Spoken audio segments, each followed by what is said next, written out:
오늘 우리에게 주신 하나님의 말씀은 창세기 12장 1절에서 5절까지입니다.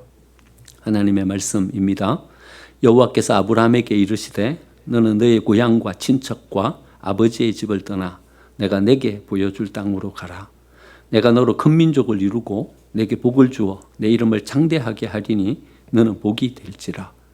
너를 축복하는 자에게는 내가 복을 내리고 너를 저주하는 자에게는 내가 저주하리니 땅의 모든 족속이 너로 말미암아 복을 얻을 것이라 하신지라. 이에 아브라함이 여호와의 말씀을 따라갔고 롯도 그와 함께 갔으며 아브라함이 하란을 떠날 때에 75세였더라. 아브라함이 그의 아내 사레와 조카 롯과 하란에서 모은 모든 소유와 얻은 사람들을 이끌고 가나안 땅으로 가려고 떠나서 마침내 가나안 땅에 들어갔더라. 아멘. 주위에 계신 분들과 함께 인사 나누겠습니다. 한 주 동안 평안하셨습니까? 은혜의 자리에 잘 오셨습니다.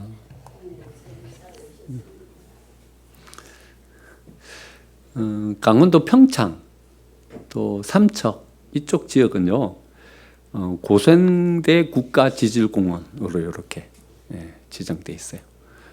고생대 국가지질공원이니까 거기에는 뭐가 있냐 하면요 동굴들이 많아요. 석야 동굴들이 많아요. 규모는 크지 않지만 세계적으로 유명한 큰 동굴들에게는 미치지 못하지만 그래도 아기자기하게 볼 게 많은 그런 동굴들이 많습니다. 부목사 때 부목사 갓 목사 안수 받고 얼마 안 됐던 것 같아요. 노회에서 이제 목사님들 모임으로 이제 하루씩 이렇게 야유회 갔다 오는 거기서 삼척에 있는 한 동굴을 찾아갔는데 단체로 가니까 이제 안내하시는 분이 그 동굴을 이렇게 안내를 해주시는 거예요. 설명도 해주시고 또 어떤 종료석이나 이런 것들이 생기는 원리도 가르쳐 주시고 이렇게 안내해 주시다가 동굴 체험을 한번 하게 해주시겠다 이렇게 제안을 하시는 거예요. 이 동굴 체험이라는 게 뭘까 궁금해가지고 우리 동굴 체험 한번 해볼게요 하게 해주세요 했더니 어떤 체험을 하게 해주시냐 하면 동굴 암흑 체험이에요. 갑자기 불이 딱 꺼지는 거예요. 안내하시는 분도 손전등 가지고 다니시다가 손전등을 꺼버리시는 거예요. 암흑이 찾아왔어요. 깜깜하게 됐어요. 손을 들고 이렇게 자기 손을 쳐다보는데 눈앞에까지 가까이 돼도 손이 안 보일 정도로 캄캄하다라는 것이 이 정도로 캄캄해질 수 있구나라는 것을 새삼 체험했어요. 아무것도 안 보여요. 그런데 이제 앞에서 안내하시는 분이 이렇게 말씀하시는 거예요. 자, 이제 저를 따라오세요. 그러는 거예요. 그래서 앞에서 자, 조금씩 발을 한번 내딛어 보세요 하면서 앞으로 우리를 이끌고 가시는 거예요. 한 10여 메다 갔어요. 10여 메다 가는 그 시간이 한 2-3분은 걸린 것 같아요. 뜨듬뜨듬 막 가는 거예요. 어디로 가는지 방향도 알 수도 없고 발 앞에 뭐가 있는지도 모른 채 그냥 그 안내원이 이야기하는 대로 자, 이쪽으로 오세요. 자, 조심스럽게 한 발 더 내딛어 보시죠. 앞에 뭐가 있는지 방향이 어딘지도 알지 못한 채 그 안내원이 이끌어 주시는 대로 우리가 갔어요. 그 암흑 체험을 하면서 느낀 어떤 마음의 감동이 새로웠어요. 야, 아무것도 안 보이는데 우리가 딱 마음에 의지하는 우리를 안내해 주시는 이분에 대한 신뢰를 가지고 여기 이 길을 갈 수 있구나 하는 생각이 들었어요. 그냥은 못 가요. 혼자라면 아마 한 발자국도 못 내디딜 거예요. 아무것도 안 보이니까는요. 그런데 앞에서 이렇게 안내해 주시는 거예요. 자, 한 발자국 조심스럽게 앞으로 내딛어 보시죠. 이제는 오른쪽으로 이렇게 살짝 휘어지는 길입니다. 이렇게 안내해 주시니까 우리가 그 안내를 쫓아서 이렇게 갈 수 있었던 거죠. 그때 우리에게 필요했던 단 한 가지는 자신의 능력도 내가 어떻게 이것을 헤쳐나갈까 하는 생각도 아닌 안내해 주시는 그분을 전적으로 신뢰하는 신뢰가 우리가 몇십 메다이지만 고기를 이렇게 전진할 수 있게 만든 것이죠. 같이 길을 가는 동행에는 신뢰가 참 중요하다. 신뢰가 참 중요하다. 믿으면 같이 갈 수 있어요. 신뢰하면 따라갈 수 있어요. 못 믿으면 같이 못 가요. 신뢰하지 못하면 이끌림을 쫓아서 우리는 나아갈 수 없게 되는 거죠. 우리의 인생에도 가끔 이런 암흑이 찾아올 때가 있어요. 방향을 알 수가 없어요. 어디로 가야지 되는지 방향을 종잡을 수가 없어요. 내가 딛고 있는 이 디딤발이 안전한 곳인지, 내가 딛고 힘을 줘도 되는 것인지 알 수가 없어요. 내가 지금 여기서 무엇을 해야 될지 종잡을 수도 없는 그런 동굴의 암흑과 같은 시간이 우리를 찾아올 때가 있는 것이죠. 이때 하나님은 우리에게 나오셔서 말씀하십니다. 내가 너희의 인도자가 되어줄 테니 나를 신뢰하고 믿고 나를 따라와라 말씀하십니다. 우리의 인생의 이 암흑 캄캄한 때에 우리가 믿을 것이라고는 단 하나, 우리 앞에서 이끌어 가시는 하나님, 그분밖에 믿을 대상이 없는 거죠. 그 하나님을 믿고 신뢰하면 우리는 따라갈 수 있어요. 한 발자국이라도 조심스럽게 우리의 발걸음을 내디딜 수 있어요. 하지만 그 하나님에 대한 신뢰가 없으면 우리는 꼼짝 못하고 붙잡혀 있게 될 수밖에 없는 것이죠.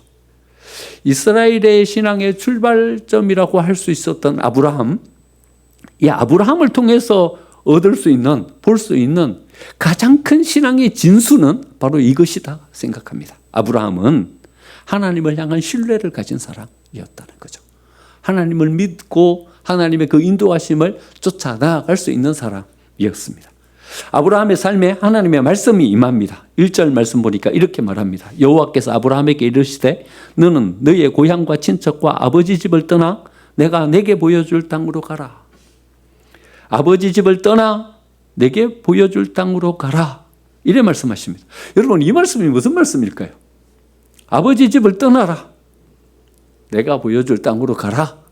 하나님은 이렇게 뒷짐지고 뒤에 서 계시면서 아브라함 보고 떠나서 가라고 말씀하시는 걸까요? 그게 아니라 이 말씀은 이런 말씀인 거예요.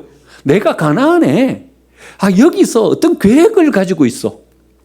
여기서 인류를 구원할 어떤 나의 비전과 꿈이 있어. 혹시 내가 이루려고 하는 이 길에 나와 함께 동행하지 않을래? 하나님께서 아브라함에게 그 동행을 초청하고 계시는 거죠. 나와 함께 동행하지 않을래? 내가 하려고 하는 이 일에 함께 동참하지 않을래? 아브라함을 하나님의 그 사역에게로 부르고 계시는 거죠. 내가 내게 보여줄 땅으로 가라. 나와 함께 가자. 이렇게 말씀하고 계시는 거죠. 아브라함은요, 그 하나님의 부름에 적극적으로 응답합니다. 네, 내가 한번 가볼게요. 그 하나님과 함께 동행할게요. 적극적으로 따라 났습니다. 이 동행이요, 여러분, 아브라함의 이 삶을 어떻게 바꾸었는지를 우리가 한번 바라볼 필요가 있는 거죠. 아브라함은요, 이 동행으로 말미암아 최고의 축복을 누리게 됩니다. 첫 번째로는요, 아브라함은 평범할 수밖에 없는 그런 삶의 자리에 자리매김을 하고 있었어요. 갈대와 우루. 여러분, 갈대와 우루라는 이 우루는요, 도시국가예요. 도시국가인데 여기에 한 6만 명에서 7만 명 정도의 사람이 살고 있었을 것이다, 이렇게 추정합니다. 고고학적 발굴에 의하면요. 여러분, 여기 아브라함 시대에 7만 명이 살고 있었어요. 우루라는 도시예요. 여러분, 혹시 우루에 살고 있었던 사람 가운데 아시는 분 계세요? 기억하고 계시는 분 계세요? 우리는 아무도 몰라요. 단 한 사람, 아브라함의 이름을 알고 있어요. 여러분, 모든 사람들은 역사 속에서 사라졌어요. 그냥 묻혀버렸어요. 이렇게 묻혀서 누가 거기에 그 시대를 살아갔는지 알 수도 없는 그런 삶을 살았어요. 거기에 나름대로 사람들은 아기다툼을 하면서 살았겠죠. 경쟁하면서 나름대로의 어떤 자기의 어떤 삶을 살았겠죠. 하지만요, 다 묻혀버립니다. 거기에 아브라함도 평범할 수밖에 없었던, 묻혀버릴 수밖에 없는 그런 인생을 거기서 살아가고 있었지만, 아브라함은 뭘 선택합니까? 하나님과의 동행을 선택합니다. 그리고는 묻혀버릴 인생이 아니라, 평범함으로 전락해버릴 인생이 아니라 특별한 인생으로 아브라함은 자기의 삶을 세워가게 됩니다. 두 번째로 아브라함은요, 하나님과의 동행을 선택함으로 한 나라를 이루게 됩니다. 아브라함이 BC 2000년 정도 사람입니다. 그런데 모세가 애굽에서 이스라엘 백성들을 이끌고 나오던 시대가 BC 1500년이거든요. 그러니까 500년 만에 여러분 한 민족을 이룹니다. 아브라함 혼자였어요. 한 사람으로 시작됐어요. 그런데 아브라함의 그 후손들이 점점 숫자가 늘어나더니 500년 만에 장정만 60만 명인 한 민족이 되었어요. 한 나라가 되었어요. 여러분, 우리의 후손은 500년쯤 지나면 얼마만큼 될까요? 얼마나 많은 사람으로 세워질까요? 어쩌면요, 우리의 대가 끊어질 수도 있어요. 몇 년 지났는데 더 이상 우리의 후손은 이 세상에 존재하지 않는 그런 인생으로 우리의 인생이 세워질 수 있어요. 하지만 우리의 인생이 아브라함의 인생처럼요, 나중 후손을 이렇게 봤더니 여기에서요, 쓸만한 국가를 위해서, 이 사회를 위해서 어떤 학문의 세계를 새롭게 할 만한 굵직굵직한 인물들이 세워진 그런 인생으로 우리의 인생이 세워질 수도 있어요. 아브라함의 인생은 이런 후사 쪽의 인생이었죠. 아브라함의 이 삶을 통해서 500년 만에 한 민족이 이렇게 세워지는, 한 나라가 딱 자리매김하는 이런 축복의 역사를 이루었어요. 아브라함이 도대체 어떤 삶을 살았길래 500년 만에 한 나라가 됐을까요? 하나님과의 동행을 선택했기 때문에. 하나님과의 동행이라는 것이 아브라함의 삶을 이렇게 만들었던 거죠. 뿐만 아니라 아브라함이 이룬 한 나라 이스라엘의 역사는요, 하나님의 역사가 되었어요. 여러분, 성경을 읽어보세요. 쭉 읽어보면 여러분, 누구 이야기입니까? 이스라엘의 역사 이야기예요. 그런데 이스라엘의 역사 이야기이기도 하지만 또 어떤 이야기예요? 하나님이 이 땅에 이루어 가시는 하나님의 역사이기도 해요. 어떤 사람의 삶은요, 그냥 그 한 사람의 삶의 이야기로 끝나버리는 삶이 될 수도 있어요. 그런데 어떤 사람의 이야기는요, 그 삶이 쓰임받는, 그래서 나라를 구하고요, 나라를 해방에 좀 더 가깝게 연결시키는 자로서의 어떤 역사의 기록으로 이렇게 세워지는 사람이 될 수도 있다는 거죠. 더 나아가서는요, 하나님께서 이 땅 위에 이루시는 한국 교회가 이렇게 세워지는 하나의 다리로서의 역할을 감당하면서 그 삶이 쓰임받는 삶으로 세워지기도 하는 거죠. 아브라함의 그 후손들의 역사가 하나님의 역사가 될 수 있었던 것은, 그들의 선택과 그들의 이야기가 하나님의 말씀이 될 수 있었던 것은, 하나님이 아브라함에게 나와 동행하자 요청했을 때 그가 기꺼이 하나님과 동행을 선택했기 때문에 그가 이런 삶을 살 수 있었던 것이죠. 뿐만 아니라 아브라함의 후손으로 인류의 구원자 예수 그리스도가 오십니다. 아브라함과 다윗의 자손 예수 그리스도의 세계라. 마태복음 1장 1절 신약성경이 이래 시작합니다. 여러분, 누구로부터 시작합니까? 아브라함과 다윗의 자손 예수 그리스도의 세계라. 아브라함으로부터 시작해서 누구에게까지 이르게 됩니까? 예수 그리스도, 예수님에게까지 이르게 됩니다. 여러분, 아브라함이 딱 시작된 그 출발점에는 예수님이 이 세상에 오시는 그것을 쭉 연결시켜서 마침내 하나님께서 예수님을 통해서 인류를 구원하시려고 하는 이 역사를 이루는 삶으로 그는 거기서 출발하고 있었던 거죠. 아브라함의 이 출발이 어떤 출발이었길래요? 하나님과 동행하는 그 출발이었기 때문에 아브라함의 삶은 이렇게 쓰임받을 수 있게 되었던 거죠. 여러분, 아브라함의 삶을 이렇게 위대한 삶으로 만든 것은 동행이라는 것입니다. 동행. 누구와 동행할 것인가? 동행이라는 것이 여러분 너무나도 중요한 것이지 않습니까? 하나님은요, 우리를 절대 혼자 못 살게 만들었어요. 반드시 누구랑 동행하게 그래 만드셨어요. 근데 동행이라는 것을 잘 바라보면요, 두 가지 어떤 측면이 있다라는 생각을 가지고 봅니다. 하나는요, 하나님의 주권적인 역사가 있어요. 하나님이 우리한테 사람을 보내주시는 거예요. 내가 선택한 것이 아니라 어떤 사람이 나에게로 와요. 그래가지고 그 사람과 결혼을 해서 가정을 딱 이루게 됐어요. 동행이죠, 그렇죠? 하나님이 우리에게 자녀를 주셔요. 그래가지고 나 보니 이 자녀들이 우리 안에 이렇게 나의 인생의 어떤 동행자로 이렇게 세워지게 돼요. 태어나 보니 이분이 우리의 부모님이에요. 우리의 인생의 동행자로서요. 여러분, 이건 어떤 부분입니까? 하나님의 주권적인 부분입니다. 우리가 어떤 선택에 의해서 만들어지는 것이 아니라 동행이라는 것도 어쩌면 하나님의 어떤 주권적인 역사로 우리에게 허락해 주시는 하나의 은혜의 역사일 수 있는 거죠.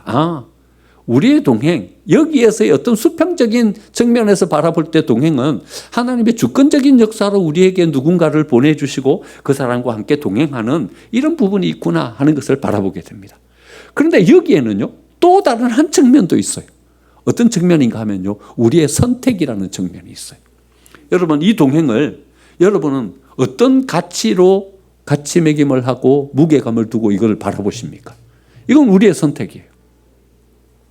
우리의 배우자가 우리 주변에 서 있어요. 여러분, 하나님께서 주권적으로 우리에게 허락해 주신 어떤 동행인 거죠. 그런데 여러분은 그 동행을 얼마만큼 가치 있고 소중하게 그것을 바라보고 계십니까? 태어나 보니 우리 아버지, 부모님이 우리의 동행자로 이렇게 세워져 있어요. 우리 어머니, 우리 부모님. 여러분, 그 동행에 얼마만큼 가치 부여를 하고 계십니까? 태어나 보니 우리의 자녀가 이런 자녀들로 우리에게 이렇게 주어졌어요. 우리의 자녀들을 얼마만큼 소중하고 얼마만큼 귀하게 바라보고 계십니까? 얼마나 의미 부여를 하면서 우리의 인생의 동행자로 여러분 같이 동행하고 계십니까? 그러니까 이 동행은요, 하나님의 주권적인 역사로 이렇게 세워지기도 하지만 또 한 측면은 우리의 선택인 거예요. 동행이라는 것에 우리가 얼마만큼 의미를 부여하고 있는가, 여기에 얼마만큼 가치를 부여하고 얼마만큼 무게감을 두고 이것을 바라보고 있는가에 따라서 이 동행이라는 것이요, 우리에게 어떤 영향을 주고 우리에게 어떤 삶의 색깔을 바꾸기도 하고 그래 하는 거죠. 저는요, 저희 자녀들을 위해서 기도할 때 이런 기도를 해요. 제가 여러분들에게도 한번 이런 기도로 기도하라고 한번 권면드린 적도 있어요. 저는요, 우리 지수나 영희가 좋은 인격을 가지고 좋은 능력을 가지고 이 세상 가운데 뛰어난 존재로 서라고 기도하는 것만큼 또 어떤 기도를 하냐 하면요, 좋은 사람을 만나게 해달라고 기도해요. 여러분, 동행하는 사람이요, 그 사람에게 절대적인 영향을 끼쳐요. 누가 옆에 있는가에 따라서요, 인생이 달라져요. 누굴 만나느냐에 따라서요, 이 사람이 나아갈 길이 바뀌어요. 그러니까 우리가요, 하나님, 우리의 자녀들 지혜롭게 해주세요. 능력 있게 해주세요. 성공하게 해주세요. 이것만큼 우리는 어떤 기도를 해야 되냐 하면요, 좋은 동행을 허락해 주세요. 기도해야 돼요. 또요, 더 나아가서요, 만나는 모든 사람들에게 좋은 동행자가 되게 해주세요. 이렇게 기도해요. 좋은 영향력을 주게 해주세요. 나쁜 것 흘려보내지 않게 해주시고 좋은 것 흘려보내게 해주세요. 같이 하는 사람들이 좋은 인격을 배우고, 같이 하는 사람들이 믿음과 하나님을 배우고 알게 해주세요. 그래 기도해요. 여러분, 우리의 기도는요, 동행을 위해서 기도해야 돼요. 네. 우리에게 누가 우리의 동행자로 오는지, 우리의 자녀들에게 누가 동행자로 세워질지, 어떤 선생님이 우리 아이의 선생님이 될지, 어떤 친구들이 우리 아이들의 친구가 될지가요, 얼마나 중요합니까? 동행이 이래 중요해요. 이래 중요해요. 동행에 의해서 그 삶이 바뀔 수가 있어요. 동행에 의해서 그 삶이 진짜 의미 있는 위대한 삶으로 세워지게 될 수도 있어요. 그런데 이 많은 동행 가운데서요, 우리가 빼놓으면 안 되는 중요한 하나의 동행을 여러분들에게 말씀드리려고 해요. 바로 신앙의 동행이에요. 신앙 안에서의 동행이에요. 첫 번째는 하나님과의 동행이고요, 두 번째는 믿음의 동료들과의 동행인 거죠. 여러분, 세상에서 만나는 이런 함께하는 동행도 이만큼 어떤 우리의 삶 가운데 이런 영향력을 주고 이런 소중한 것으로 우리에게 자리매김을 한다면, 하나님과의 동행은 여러분 말할 것도 없지 않겠습니까? 그 사람이 가진 어떤 생각의 색깔, 그 사람이 가진 인격, 성품에 따라서 내가 이렇게 바뀌는데, 여러분 더 큰 능력을 가지고 우리에게 다가오시는 그 하나님과의 동행이 우리의 삶을 얼마나 새롭게 바꾸겠습니까? 아브라함의 삶이 이렇게 위대한 특별한 사람으로 세움받을 수 있었던 것은 아브라함의 능력이 아니라고 생각합니다. 아브라함은 자기 아내도 이렇게 내어줄 정도로 못난이 인생에 불과했어요. 자기 목숨 구하려고 말이죠, 아내를 루이라고 이렇게 이야기하는 그런 못난이였어요. 그런데 이런 아브라함이 어떻게 이런 위대한 사람으로 섭니까? 그와 함께 동행하는 하나님이 그 곁에 계셨기 때문에 아브라함의 인생이 이런 위대한 인생으로 설 수 있었던 것이죠. 여러분, 동행이 중요하죠? 그러면 아브라함은요, 어떻게 하나님과 동행할 수 있었을까요? 아브라함의 동행에게는요, 두 가지 단계가 있는 것을 우리는 발견하게 됩니다. 첫 번째, 외적으로는요, 갈대와 우르를 떠남으로 하나님과의 동행이 시작됩니다. 4절 말씀 보니까요, 이에 아브라함이 여호와의 말씀을 따라갔고, 처음에는 고향인 갈대와 우르를 떠났고요, 두 번째는요, 중간 기착지인 하란을 떠날 수 있었어요. 여러분, 갈대와 우르, 하란이라는 것은 어떤 곳입니까? 이런 곳입니다. 여러분, 바벨론 그 한가운데 있는 티그리스 유브라데스 강 그 하류 쪽에 자리매김하고 있는, 그러니까요, 이 아수르, 바벨론 이 나라들의 한가운데 있었던, 거기서 살아가고 있었던 사람이었어요. 만약에 여기서 아브라함이 계속 살았으면 어떻게 됐겠습니까? 아수르에 짓밟히고 아수르의 수모를 당하지 않아도 되는, 그게 아수르 사람이니까요. 바벨론에 의해서 정복당해가지고 포로로 잡혀가지 않아도 되는 바벨론 사람이니까요. 그런 자리매김을 한 사람이었어요. 그런데 하나님은요, 거기서 떠나라고 말씀하세요. 떠나라고 말씀하세요. 안전지대예요, 거기가요. 안전지대. 보호망이 있어요. 나라라는, 바벨론이라는 나라라는 안전지대예요. 그 나라가 자기를 보호해 줄 거예요. 고향과 친척과 아버지 집이에요.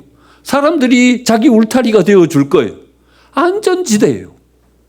안전한 안전지대를 하나님은 떠나라고 말씀하시는 거예요. 근데 아브라함은요, 하나님이 떠나라고 말씀하시는 이 명령에 순종해서 떠날 수 있었어요. 여러분, 우리는 떠날 수 있습니까? 어려워요. 어려워요. 우리의 소유일 수 있는 거예요? 우리의 인간관계일 수 있는 거예요? 여러분, 우리를 안전하게 지켜줄 수 있는 안전지대, 그 울타리 안에 있으면 우리는 보호받을 수 있는 거예요. 이 기반 위에 서 있으면 우리의 삶은 어느 정도 보장된 삶을 살아갈 수 있는 거예요. 그런데 그 안전지대를 어떻게 떠나요? 떠나기가 어려운 거죠. 근데 하나님은 종종 우리에게 나와 동행하자라고 말씀하시면서 그 안전지대를 떠나라고 말씀하십니다. 베드로에게 임하셔서 말씀하십니다. 그물을 버려두고 나를 쫓으라. 여러분, 베드로가 그물을 어떻게 버립니까? 배와 그물을 어떻게 버립니까? 밀리고 밀려가지고 갈릴리 지역까지 갔다가 갈릴리 지역에서도 또 실패와 실패를 거듭하면서 가버나움까지. 가버나움은 이제 맨 마지막 보루까지 밀린 인생인 거예요. 거기서 물고기 잡으면서 살아가는 삶인 거예요. 그런데 배와 그물을 내려놓으래요. 겨우 이것 가지고 가족 생계 유지하면서 살아가는데 그걸 어떻게 내려놓습니까? 바울에게 나타나셔서, 야, 너 산헤드린 공의회 의회원이 되려고 해? 그거 내려놔. 아니, 고향 다소에서 예루살렘으로 유학을 왔어요. 어릴 적부터. 여러분, 가말리엘 문화라면요, 지금으로 말하자면 최고의 학부 서울대인 거죠. 서울대 졸업했어요. 서울대 졸업해가지고 고시시험 준비해갖고 이제 법관이 되려고 하는 거예요.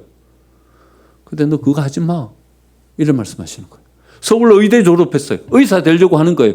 의사 포기해, 이런 말씀하시는 거예요. 포기할 수 있어요? 어려워요. 우리가 하나님과 동행하지 못하는 이유예요. 떠나라 말씀하시는 거예요. 내려놔라 말씀하시는 거예요. 못 내려놔요. 이걸 어떻게 내려놔요? 안전지대 어떻게 포기해요? 그래서 우리는 하나님과 동행할 수 없는 거예요. 그런데 이 사람들은 어떻게 동행할 수 있었을까요? 하나님은 왜 거기서 떠나라고 말씀하실까요? 첫 번째는요, 이런 이유 때문에 떠나라고 말씀하시는 거예요. 우리가 이것을 붙잡고 있다고 생각하지만 가만히 바라보면 우리가 이것을 붙잡고 있는 것이 아니라 이것에게 우리는 붙잡혀 있는 거예요. 소유. 여러분들이 소유를 붙잡고 계십니까? 아니요. 돈에 붙잡힌 인생인 거죠. 여러분, 내가 이것을 어떻게 일군 지위이고 자리인데 생각하지만 여러분, 거기 위에 여러분들이 올라가 계십니까? 거기 아래 지배당하고 계신 거죠. 꼼짝없이 거기 붙잡혀 계신 거죠. 붙잡힌 인생이 할 수 있는 것은 별로 없습니다. 항상 그 거리까지밖에 못 나갑니다. 여러분 줄로 여러 매놓으면요, 어릴 적 소나 염소나 줄로 매놓으면요, 여러분 그 소나 염소는 어디까지밖에 못 가냐 하면요, 그 줄 길이까지밖에 못 가요. 거기에서 뺑뺑뺑뺑 도는, 그게 한계인 인생을 사는 거죠. 소유라는 줄, 명예라는 줄, 안전지대라는 줄, 거기 안에를 벗어나지를 못하는 거예요. 그래서 하나님은 그거 내려놔라, 이렇게 말씀하시는 거죠. 두 번째, 하나님이 그걸 내려놓으라고 말씀하시는 것은요, 내려놓으라고만 말씀하시는 것이 아니라 내려놓고 빈손이 되면 그 손 안에 내가 새로운 은혜를 허락해 주겠다 말씀하시는 거죠. 내려놓으라고 하시는 것은 새로운 것을 주시겠다는 약속입니다. 고향과 친척을 떠나라 말씀하십니다. 그런데 아브라함에게 한 민족을 이루겠다 말씀하십니다.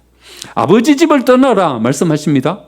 그러나 그 이름을 창대하게 만들어주겠다 약속해 주십니다. 베드로에게 물고기 잡는 그물을 내려놓아라 말씀하십니다. 하지만 내가 복음을 통해서 사람을 낚는 어부가 되게 하겠다 약속해 주십니다. 바울에게 사내들인 공예회 회원이 되는 것을 내려놔라 말씀하십니다. 하지만 더 큰 일꾼으로 바울을 세워주시려는 약속을 해주고 계십니다. 신약성경 27권 중에 13권이 바울에 의해서 쓰여집니다.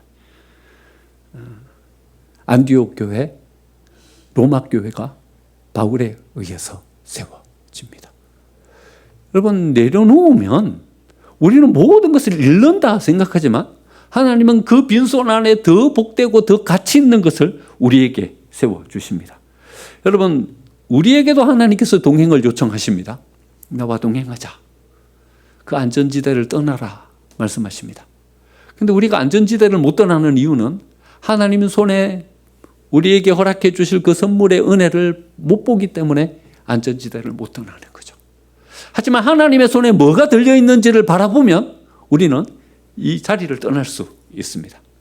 제가 아이들하고 이렇게 놀다가 아이가 손에 사탕을 이렇게 잡고 있어요. 야, 그거 나 하나 줘 하면 절대 안 줍니다. 줍니까? 아이들이 자기 손에 들고 있는 과자 사탕을 줍니까? 절대 안 줍니다. 대신에 제 방에 가서 더 맛있는 과자를 가지고 한 움큼 가지고 와서 야, 이거 줄게, 그거 내놔라 하면 그거 던지고 제 거 잡습니다. 여러분, 우리 손에 있는 걸 왜 못 내려놓습니까? 하나님의 손에 뭐가 있는지를 못 보기 때문에 우리 손에 있는 것을 못 내려놓는 것뿐입니다. 이게 우리의 삶을 지켜주는 것이다라고 생각하기 때문에요. 이거 놓으면 내 인생은 아무것도 아닌 인생으로 전락된다 이래 생각하기 때문에요. 하지만 하나님의 손에는 우리가 붙잡고 있는 것보다 더 복된 것이 들려있는 줄 믿습니다. 우리가 이것을 떠나면, 하나님과의 동행을 선택하면 하나님은 그 복된 것으로 우리의 삶을 채워주실 줄 믿습니다. 두 번째, 아브라함은 어떻게 내려놓을 수 있었는가? 찬찬히 들여다보면요, 이 내려놓고 하나님 앞에 동행하는 것은 외적인 부분이죠. 그런데 이것을 가능하게 한 내적인 부분이 있는 거예요. 그건 뭐냐 하면요, 바로 하나님을 신뢰하는 믿음이었다는 거죠. 4절에 이래 말합니다. 이에 아브라함이 여호와의 말씀을 따라갔다 이래 말합니다. 하나님의 말씀을 신뢰했다라는 거죠. 말씀을 따라갔다 이래 말합니다. 2절에 너로 큰 민족을 이루고 내게 복을 주어 내 이름을 창대하게 하리라. 이 말씀을 믿었다는 거죠. 따라갔다는 것은요, 이 말씀을 따라갔다는 거예요. 땅의 모든 족속이 너로 말미암아 복을 얻게 될 것이다. 말씀을 믿었다는 거죠. 그러니까 아브라함에게는 뭐가 있었냐 하면요, 이 말씀에 대한 신뢰가 있었다는 거죠. 아브라함은요, 잘 믿는 사람이에요. 믿음의 어떤 소양을 가진 사람인 거죠. 여러분들은 어떠십니까? 여러분은 의심을 많이 하시는 분이십니까? 잘 믿는 사람입니까? 잘 믿는 사람들은 잘 속아요. 그렇죠? 잘 속아요. 하지만 잘 믿는 분이 복된 분인 줄 믿습니다. 믿어야 돼요. 하나님을 신뢰하면서 따라가야 돼요. 아브라함에게는 이런 신뢰의 마음이 있었기 때문에 하나님과 동행할 수 있었던 거죠. 하나님이요, 아브라함에게 이렇게 말씀하십니다. 한 민족을 이루게 해주겠다. 그런데 수년이 지났어요. 그런데 사라는 아이를 못 낳아요. 10년이 지나고 15년이 지나고 20년이 지나가는데도 아직 아이를 못 낳아요. 하나님 한민족을 이루게 해주시겠다면서요. 그래서 내가 고향 친척 아버지 집을 떠나서 여기 가나안으로 왔어요. 95세인데 아직도 사랑하는 아이를 못 낳아요. 75세에 떠났잖아요. 10년, 20년이 지났는데 아직 사랑하는 아이를 못 낳는 거예요. 이렇게 고민하는 아브라함의 마음을 하나님이 읽으셨어요. 15장 5절에 이렇게 말씀하십니다. 그를 이끌고 밖으로 나가 이르시되 하늘을 우러러 무뼈를 셀 수 있나 보라. 한번 세아려 봐라 말씀하시는 거죠. 이렇게 보니까요, 지금보다 뭐 훨씬 더 하늘은 맑았으니까 얼마나 많은 별들이 청청하게 있겠습니까? 하나님 못 세겠습니다. 이 별을 내가 어떻게 셉니까? 이래 이야기했더니 하나님이 그에게 말씀하십니다. 내 자손이 이와 같으리라. 내 자손이 이와 같으리라. 15장 5절. 근데 15장 6절에 뭐라고 나오냐 하면 이렇게 나옵니다. 아브라함이 여호와를 믿으니. 하나님이 그래 말씀해 주시는 것을 아브라함은 어떻게 했다고요? 믿었다고요. 믿었다고요. 아브라함의 장막에는 사라, 아브라함 둘밖에 없습니다. 아무도 없어요. 빈자리예요. 근데 하나님은 뭐라고 말씀하십니까? 하늘의 별과 같으리라 말씀하십니다. 아브라함은 어떻게 했다고요? 믿었다고요. 믿었다고요. 이 믿음이 우리에게도 있기를 축원드립니다. 여러분, 우리도 바라보면 빈자리가 그냥 눈에 더 크게 들어옵니다. 하지만 믿음의 눈으로 바라보면 하나님 우리에게 이런 약속을 해주고 계시는 줄 믿습니다. 네가 믿음의 길을 선택했으니, 나와의 동행의 길을 선택했으니 하늘의 별과 같으리라. 이 말씀을 우리에게 주고 계시는 줄 믿습니다. 믿음으로 받아들이면 하나님의 역사가 우리 안에 성취되고 이루어질 줄 믿습니다. 100세가 되던 때에 하나님은 기적적으로 아들 이삭을 허락해 주십니다. 그런데 하나님은 또 100세가 훌 지난 아브라함에게 이해할 수 없는 숙제를 주십니다. 그 아들 이삭을 데리고 모리아산으로 가서 번제로 바쳐라. 나무를 이삭이 지고 갔다는 걸로 봐서는 한 열 몇 살은 훌 넘은 것 같아요. 아브라함의 나이가 몇 살이겠습니까? 100세에 얻었으니까 110 몇 살 된 거죠. 120살 가까이 이제 되어 가는 거죠. 그러면 이제 죽을 날이 얼마 안 남았어요. 불과 몇 살 더 못 살아요. 이삭을 번제로 바치래요. 아니 100세 때야 어떻게 하나님이 기적을 베풀어 주셔가지고 이삭을 태어나게 해주셨지만 이제 호호 할머니 호호 할아버지가 됐어요. 이제는 살 날이 얼마 남지 않았어요. 하나님이 어떤 계획을 가지고 이삭을 드리라고 할까? 이해가 됩니까? 아브라함도 이해가 되지 않았던 거죠. 우리는 이해가 됩니까? 우리도 이해할 수 없는 거죠. 하나님이 이때 아브라함에게 이삭을 번제로 바쳐서 그의 생명을 잘라서 그를 불태워 하나님 앞에 드리면 그 다음 별과 같은 많은 후손은 어떻게 생기는 거지? 이해할 수가 없는 거예요. 여러분, 이해할 수 없는 곳으로 하나님이 우리를 이끄실 때가 있는 것입니다. 우리의 인생이 이해가 다 되십니까? 이해가 되십니까? 이해할 수 없는 상황, 이해할 수 없는 문제, 이해할 수 없는 자리에 우리가 서는 거죠. 그때 우리의 마음 가운데는 뭐가 옵니까? 하나님을 향한 원망과 하나님 도대체 어떤 생각을 가지고 우리를 여기로 이렇게 이끄시는 겁니까? 하나님을 향한 어떤 마음의 불만을 이만큼 쏟아내게 되는 거죠. 이때 우리는 아브라함을 바라볼 수 있어야 합니다. 아브라함은 이삭을 데리고 모리아산으로 갑니다. 이삭이 아브라함에게 묻습니다. 아버지, 나무도 있고 불도 있고 다 있는데 양이 없어요. 뭘로 제사할 거예요? 뭘로 제사할 겁니까 지금? 이삭을 거기 위에 올려놓고 이삭을 번제로 바칠 거예요. 아브라함이 이렇게 대답합니다. 22장 8절 아브라함이 이르되 내 아들아 번제할 어린 양은 하나님이 자기를 위하여 친히 준비하시리라. 여러분, 이 말씀이 무슨 말씀입니까? 하나님에게는 하나님의 계획이 있다. 아브라함은 뭘 믿은 것입니까? 자기는 아무리 봐도 상황을 이해할 수가 없어요. 용납하고 받아들일 수도 없어요. 근데 아브라함은 이렇게 하나님을 믿고 있는 겁니다. 하나님은 인격적인 분이시다. 내가 아는 것보다도 훨씬 더 치밀한 분이시다. 하나님에게는 내가 알지 못하는 또 다른 계획이 있다. 하나님이 자기를 위하여 친히 준비하시리라. 하나님은 그 계획을 가지고 우리를 지금 이 모리아산으로 이끌고 계신 것이다. 이 믿음의 고백을 이삭에게 해주고 있는 것입니다. 여러분, 상황은 이해할 수 없는 상황입니다.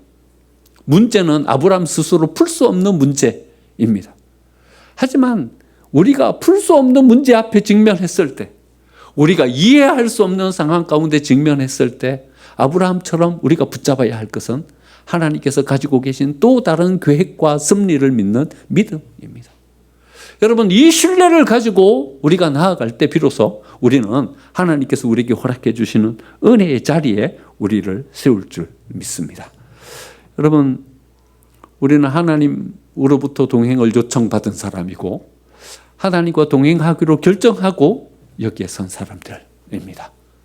여러분, 우리가 여기에서 더 붙잡아야 할 것은 아브라함이 가진 그 믿음을, 하나님을 향한 신뢰를 바라보면서 우리의 이 믿음이 흔들리지 않도록 더 견고하게 세워가는 신앙의 노력이 우리에게 필요한 것입니다. 아브라함이 하란을 떠났듯이, 갈대와 우르를 떠났듯이 우리도 담대하게 이 모든 것들을 내려놓고 하나님과의 동행을 선택했습니다. 하나님, 이 믿음 지키게 해 주시옵소서.